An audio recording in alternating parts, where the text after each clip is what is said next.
Bodoh. Wajah Mu Yao berubah menjadi hijau ketika dia melihat Chen Ping begitu sombong, tetapi bahkan jika dia marah, dia tidak akan melakukannya.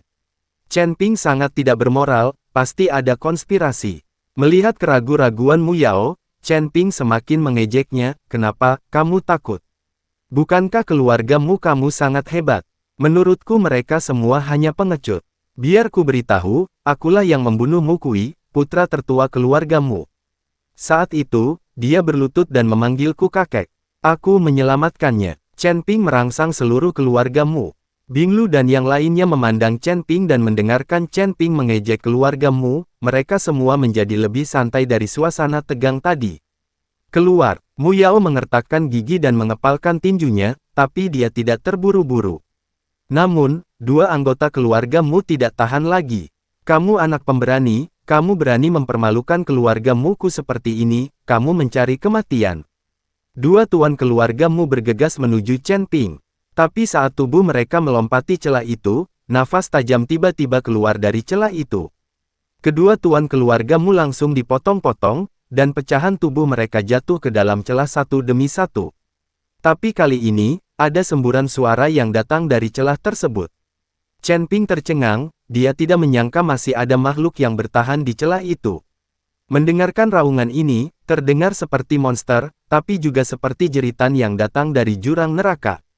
Mu Yao juga tercengang melihat dua anggota keluarga Mu yang meninggal secara tragis dalam sekejap, matanya dipenuhi amarah. Dia tahu bahwa mereka masih dibodohi oleh orang ini, Chen Ping. Dia pasti tahu kalau celah ini tidak bisa ditembus dengan mudah, jadi dia sengaja membuat marah dirinya sendiri. Jangan tertipu, tidak ada yang diizinkan melewati celah ini. Ada yang aneh di celah ini. Mu Yao memperingatkan semua orang di keluarga Mu. Chen Ping melihat bahwa Mu Yao tidak akan tertipu, jadi dia mengabaikannya dan mengarahkan Bing Lu dan yang lainnya untuk segera mengumpulkan batu tiang. Senior, menurutmu mengapa ada makhluk hidup yang hidup di celah yang kamu buat dengan pedangmu?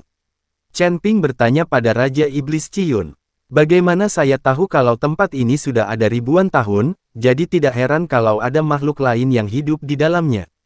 Kata Raja Iblis Ciyun. Chen Ping berpikir itu benar, jadi dia berhenti bertanya, tapi makhluk yang bisa bertahan di celah ini pasti sangat kuat. Setelah mengumpulkan ribuan batu tiang, Chen Ping memimpin Bing Lu dan yang lainnya dan terus bergerak maju sepanjang celah. Mu Yao hanya bisa menonton tanpa daya, mengertakkan gigi karena marah. Pamanmu, bagaimana mereka bisa melewati celah ini? Mereka tidak bisa melewatinya, kan? Seorang anggota keluarga Mu bertanya. Ya, mereka mungkin sudah menghindarinya. Mari kita cari jalan keluarnya. Mu Yao pergi bersama keluarga Mu. Dan sekarang, di wilayah kutub, tim yang terdiri dari 100 orang masuk. Ini adalah tim terbesar di wilayah kutub. Tapi tim yang terdiri dari 100 orang ini mengenakan 5 warna pakaian berbeda.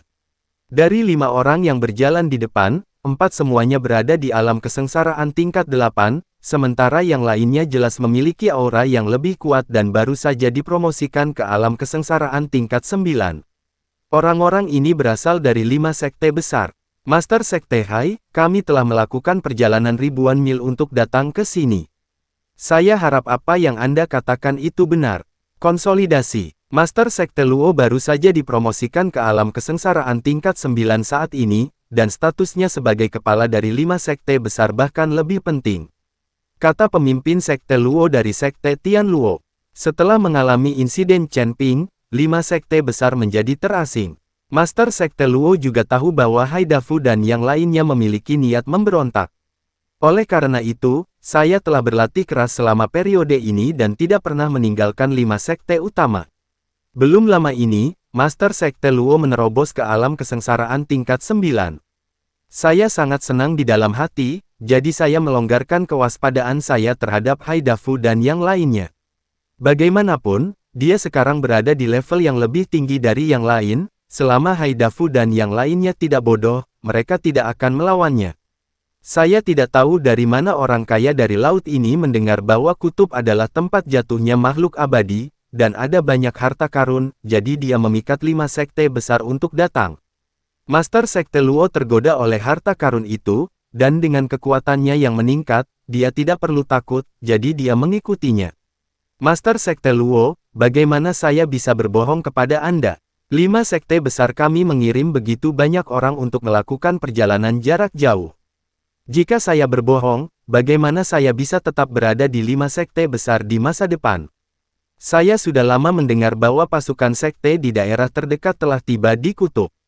Kita harus menjadi orang terakhir yang masuk sekarang. Tetapi wilayah kutub ini menempati wilayah yang sangat luas. Mungkin tidak mudah untuk menemukan lokasi spesifik di mana makhluk abadi itu jatuh. Haidafu berkata cepat. Kalau begitu, mari kita mempercepat dan mencoba untuk tidak berkonflik dengan orang-orang dari keluarga sekte lain. Juga, jika Anda bertemu dengan para penggarap setan, cobalah bersembunyi, bagaimanapun, ini adalah tepi wilayah selatan dan ada banyak penggarap setan, pemimpin sekte Luo memperingatkan semua orang.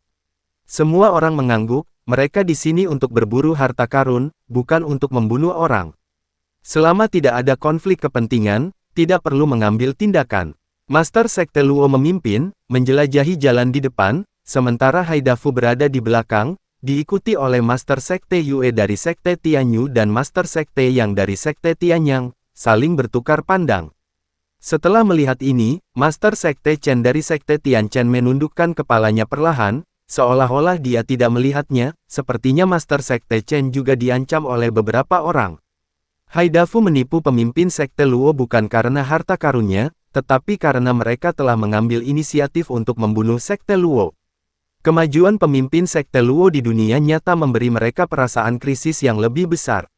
Awalnya, mereka berselisih paham dengan Master Sekte Luo tentang Chen Ping. Sekarang Master Sekte Luo telah menerobos ke alam kesengsaraan tingkat 9, jika Master Sekte Luo mengalahkan mereka satu persatu dan mengusir mereka dari 5 sekte besar, tidak akan ada yang bisa mereka lakukan. Jadi Haidafu ingin melakukan serangan pendahuluan, jadi dia menipu Master Sekte Luo agar datang ke wilayah kutub, tempat ini jauh dari 5 sekte besar dan sangat terpencil. Itu tempat yang bagus untuk menyerang Master Sekte Luo.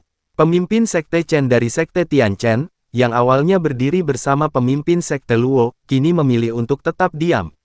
Alasan mengapa Haidafu dan yang lainnya memasuki wilayah kutub ini dan tidak mengambil tindakan terhadap Luo Zong adalah karena mereka juga ingin mendapatkan harta karun abadi yang jatuh. Panggilan dan notifikasi akan bergetar. Selama harta karun itu ditemukan dan berada di tangan, inilah waktunya untuk mengambil tindakan terhadap Luo Zong. Ini disebut membunuh 2 burung dengan 1 batu. Master Sekte Luo tidak tahu bahwa dia sudah dalam bahaya, tapi dia masih mencari jalan ke depan. Chen Ping dan gadis suci mengikuti celah itu dengan cermat, membunuh beberapa monster dalam prosesnya, dan memanen banyak batu tiang. Namun, batu-batu ekstrim ini hanyalah setetes air dalam ember untuk pengembangan istana Guanghan. Sekarang Chen Ping dan yang lainnya harus menemukan batu tiang milikku. Kali ini, Chen Ping dan yang lainnya berjalan hampir sehari sebelum mencapai ujung celah. Ketika mereka melihat akhirnya, semua orang menghela nafas lega. Anda tahu, terjebak di antara celah dan ruang yang kacau, Anda selalu gelisah. Jatuh ke dalam celah adalah jalan buntu. Tersedot ke dalam ruang yang kacau juga merupakan jalan buntu. Di bawah selubung kematian kapan saja, setiap orang berada di bawah tekanan yang luar biasa. Chen Ping memimpin semua orang menjauh dari ruang dan retakan yang kacau, dan menemukan sebuah gua untuk beristirahat, di mana mereka bisa merasa lebih nyaman. Tuan Chen, Anda telah menjelajahi jalan di depan. Ini terlalu sulit. Anda dapat beristirahat. Saya akan memimpin orang untuk menjaga lingkungan sekitar. Binglu berkata pada Chen Ping.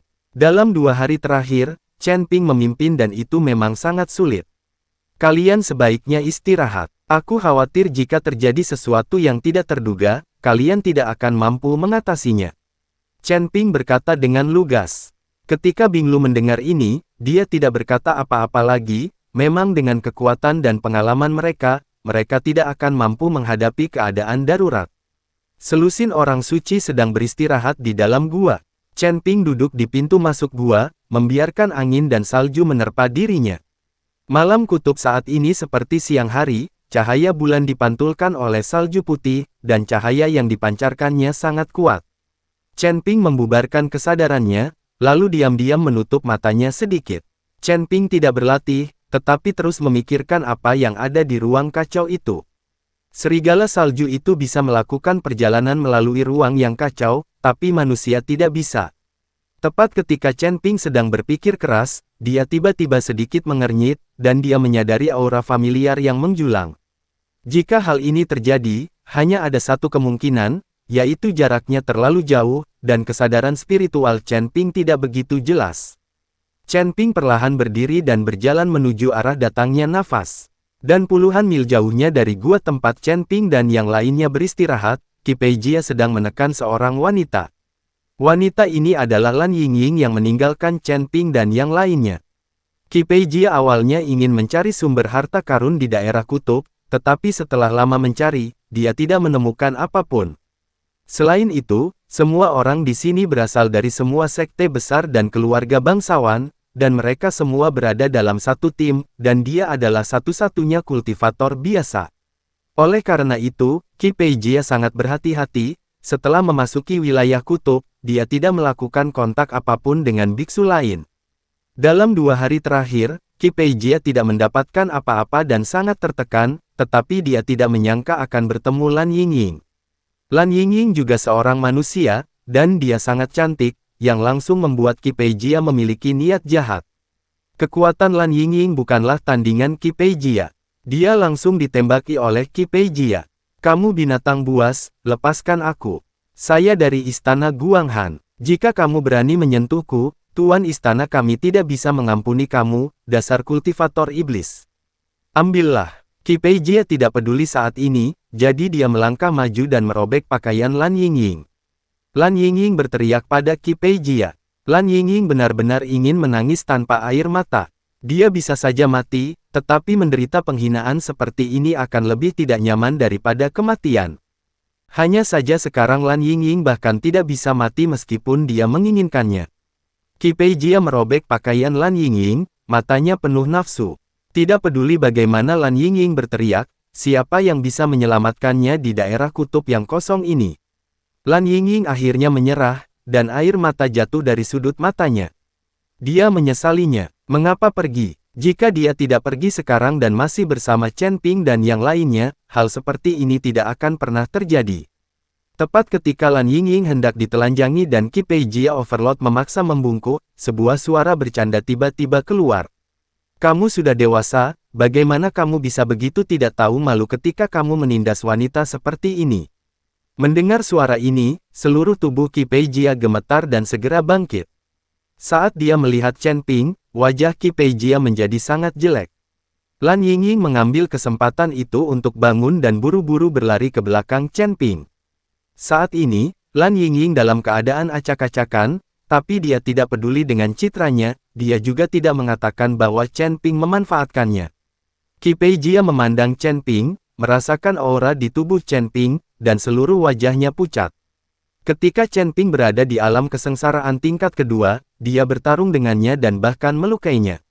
Sekarang Chen Ping telah mencapai alam kesengsaraan tingkat ketiga, dan auranya jelas sangat kuat. Qi Peijia tahu bahwa dia bukan tandingannya sama sekali.